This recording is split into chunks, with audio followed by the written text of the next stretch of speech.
ओम श्री गुरुवे नमः। गुरुर्ब्रह्मा गुरुर्विष्णु गुरुर्देवो महेश्वरः। गुरुर्साक्षात् परं ब्रह्म तस्मै श्री गुरुवे नमः। ओम शांति शांति शांति। ओम। प्रणाम भगवान। भगवान श्री आदि गुरु शंकराचार्य जी विरचित चरपट पंजरिका, जिसकी भगवान परमहंस स्वामी योगानंद जी, जिनको आलू वाले बाबा भी कहते हैं, बहुत ही सुंदर मंत्रों की व्याख्या किया। भगवान मंत्र नंबर 9 की व्याख्या को आगे कंटिन्यू करते हुए, मंत्र नंबर 9 है, यावत वित्तोपार्जन सकता तावत निज परिवारो रखता पश्चात जर्जर भूते देहे वार्ताम को अपी न पृछति गेहे।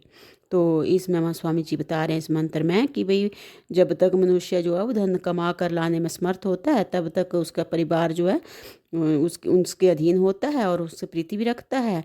और जब उसका जो शरीर है वो धन कमाने में जो है निर्बल हो जाता है, असमर्थ होता है, तो घर में कोई बात नहीं उसकी पूछता। और इसलिए स्वामी जी बता रहे हैं कि गोविंद का भजन कर। तो यहाँ पर जो है वो प्रेमी लाल जी का दृष्टांत से समझा रहे हैं स्वामी जी। तो इसको आगे कंटिन्यू करते हुए कि एक दिन प्रेमी लाल को बुखार आया, खाट पर पड़ा पड़ा चिल्लाने लगा। स्त्री और लड़कों में से कोई पास ना आया। बेचारा पानी मांगते मांगते थक गया, किसी ने पानी ना पिलाया। कै पर कै हुई, इनकी उल्टी पर उल्टी जो है हुई, उठने की शक्ति नहीं थी। और खाट पर पड़े पड़े नीचे कै कर दी। थोड़ी देर में दस्त आने लगे, उठकर जाना चाहे मगर जाया न जाए, तो खाट के नीचे गिर गया। वहीं जो है वो दस्त हो गया और बेहोश होकर गिरा तो सिर में चोट लग गई। तो और घर वालों को कोई खबर नहीं। तो स्वामी जी कह रहे हैं कि फिर वो जैसे सिर पर चोट लगी तो वो जो है वो बेहोश हो गए, गिर गया नीचे। तो जब होश आया तब फिर उन्होंने अपने बड़े लड़के, जिसका नाम पन्ना है, पन्ने को बुलाया।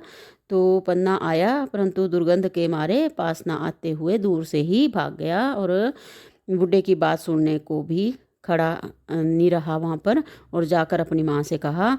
तो जो वो माँ हैं वो वहाँ से विकराल बागनी के समान स्वरूप धारण करके धन धनाती हुई बूढ़े के पास आई। कै लोहू और मल से लिपटे हुए बूढ़े को नीचे पड़ा देखकर बोली, मरता भी तो नहीं है, पीछा भी तो नहीं छोड़ता, इस गंदगी को कौन उठाएगा? सड़ाकर इसमें क्या तूने मुझे भंगन समझा है? पड़े पड़े खाना और रगना यह धंधा ले बैठा है। बूढ़ा बोला, बात बात में क्यों चिढ़ती है? मेरी हालत तो देख, बुखार चढ़ा हुआ है, मुझ में सामर्थ्य नहीं है, पानी मांगा किसी ने न दिया। प्राय मनुष्य भी तो ऐसे निठुर नहीं होते। स्त्री मुख बिगाड़ कर बोली, हाँ निठुर हैं तो निठुर ही सही, कमाई करके थोड़ा खिलाता है। गुलाम रखते हैं तो उसे भी खिलाना पड़ता है। बिना खिलाए मैं तेरी गुलामड़ी नहीं कर हो सकती। जा मर जा,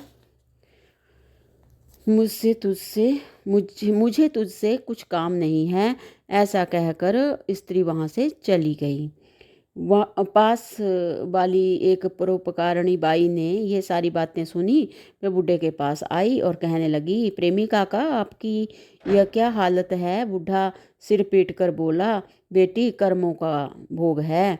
जब मेरे पास धन था तब सब लेने के लिए तैयार थे, अब घर की स्त्री भी बात नहीं पूछती। बाई बोली, काका घबराओ मत, मैं पानी लाकर साफ कर देती हूँ और आपको खाट पर सुलाती हूँ। यह कहकर बाई दौड़ी दौड़ी गई और पानी ले आई। सब साफ किया। बूढ़े ने हाथ पानी लिया, बाई ने माथे पर रक्त धो डाला और खाट पर सुला दिया और कहा, काका कुछ खाने की इच्छा हो तो कहो, मैं ले आऊँगी।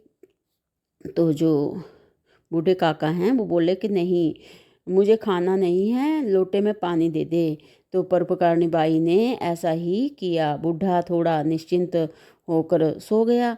3 रोज तक उसने कुछ खाया नहीं। चौथे दिन बुखार न आया तो उसने घर में खिचड़ी खाने को मांगी। स्त्री ने खिचड़ी भी बना कर न दी। परोपकारिणी कुछ खिचड़ी बना कर ले आई। बूढ़े ने 2-4 ग्रास खाए और प्रभुकारणी जो बाई है उनको आशीर्वाद दिया। और बूढ़े के 2 लड़के इस समय 10-10 रुपये कमाने लगे थे, परंतु वे बूढ़े को कुछ भी ना देते थे। कभी सूखा टुकड़ा मिले, कभी परोपकारणी बाई दे जाया करे। तो इस प्रकार बूढ़ा दुखी दिन गुजार रहा था। एक दिन बूढ़े ने बड़े लड़के को बुलाकर कहा, पन्ना मेरी धोती फट गई है, मुझे एक धोती ला दे। तो पन्ना बोला, मैं धोती कहाँ से लाऊं, अभी तनख्वाह नहीं मिली है। अम्मा 2 रुपये देकर आप मुझसे 8 रुपये छीन लेती है। 2 रुपये तो मुझे खर्च को चाहिए, तुमको धोती का क्या काम है, तुम्हें कहीं बाहर जाना तो है ही नहीं। बूढ़े ने स्त्री से धोती मांगी, स्त्री खाने तक को तो देती नहीं थी। धोती का नाम सुनते ही नाक भौं सिकोड़ कर बोली, धोती यहाँ कहाँ धरी है, यूं ही पड़ा रहा कर, लड़कों की कमाई से घर का खर्चा तो चलता ही नहीं। आज यह लो कल वह लो, आज यह खाऊंगा कल वह खाऊंगा, अभी तक तेरी हबिस भी नहीं जाती। ना जाने मेरे कौन कौन से कर्मों का भोग उदय हुआ है कि ईश्वर ने तुझ सरीखे हीन कमाऊ बूढ़े पति को मेरे सिर मड़ा है। मैं धोती पोती कुछ नहीं देती, पड़ा ना रहा जाए तो निकल जा घर में से। रात दिन टाएं टाएं किया करता है, मान चाहता है, इज्जत चाहता है। वे दिन गए, कुछ ले आता होता कपड़ा जेवर, कुछ बनवाता होता तो तेरे हुक्म को उठाते। अब तो हमारा हुक्म उठाना पड़ेगा, हम कहेंगे सो करना पड़ेगा, तब ही रोटी मिलेगी। क्या करूं, मैं तो तुझे रोटी तक ना देती, परंतु बेइज्जती के डर से देनी पड़ती है।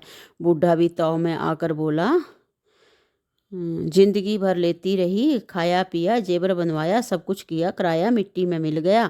बुढ़ापे में अब मुझसे क्या हो सकेगा। स्त्री आंख निकाल कर बोली, पेट के बाल बच्चों का थोड़े दिन पोषण किया, उसमें किस पर एहसान किया। जब लाता था तब हमसे आराम भी पाता था, कुछ तूने जमा कर रखा है। प्रश्न किया उसने कि भाई कुछ तूने जमा कर रखा है क्या, खजाना भरा हुआ है, लाया और गया। हमारे पास कहाँ रहा, हम तुझे कहाँ से दें, तेरी सड़ी सड़ी बातें हम नहीं सुनेंगे। बूढ़ी स्त्री के स्वभाव को, बूढ़ा जो था वो स्त्री के स्वभाव को जानता था। बेचारा चुप हो गया। चुप ना होता तो उसी समय स्त्री जो है वो खटिया समेत जो है बूढ़े को बाहर निकाल देती। ऐसा प्रसंग प्रतिदिन आता था। किसी दिन बूढ़े को समय पर और खा सके ऐसा खान पान नहीं मिलता था।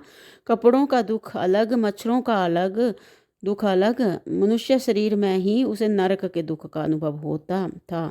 लड़के लड़कियों में से ना तो कोई बूढ़े के पास आता, ना कोई उसका काम करता था। उन लोगों ने तो घर के बाहर के भाग में कोई भूत बैठा हो इस प्रकार समझ रखा था। बूढ़े को परोपकारणी बाई का ही कुछ सहारा था। वह घर वालों से डरती थी।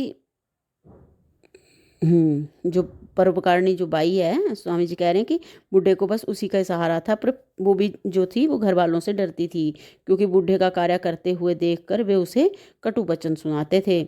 सारांश यह है कि बूढ़ा सब प्रकार से निराश और दुखी था। परोपकारणी बाई उससे ईश्वर का भजन करने को कहा करती थी, परंतु अनेक चिंताओं से जलती हुई होली में बूढ़े से भजन किस प्रकार हो। तो बूढ़े से भजन ना हुआ और अंत में दुख पाकर बुरी हालत से मरा। तो अब स्वामी जी कह रहे हैं कि जो इतना जो दुख ऊपर वर्णन किया बूढ़े का, तो प्रत्येक को इतना ही दुख भोगना पड़ा हो यह नियम नहीं है। घर वालों के स्वभाव के अनुसार दुख होता है। कोई कोई सज्जन भी होते हैं तो कम दुख भोगना पड़ता है, पर स्वामी जी कह रहे हैं कि सज्जन कुटुंबियों का संबंध भी दुख रहित नहीं होता। तो भगवान इससे आगे जो है वो अगले सत्संग से कंटिन्यू करते हैं। प्रणाम भगवान। ओम शांति शांति शांति ओम।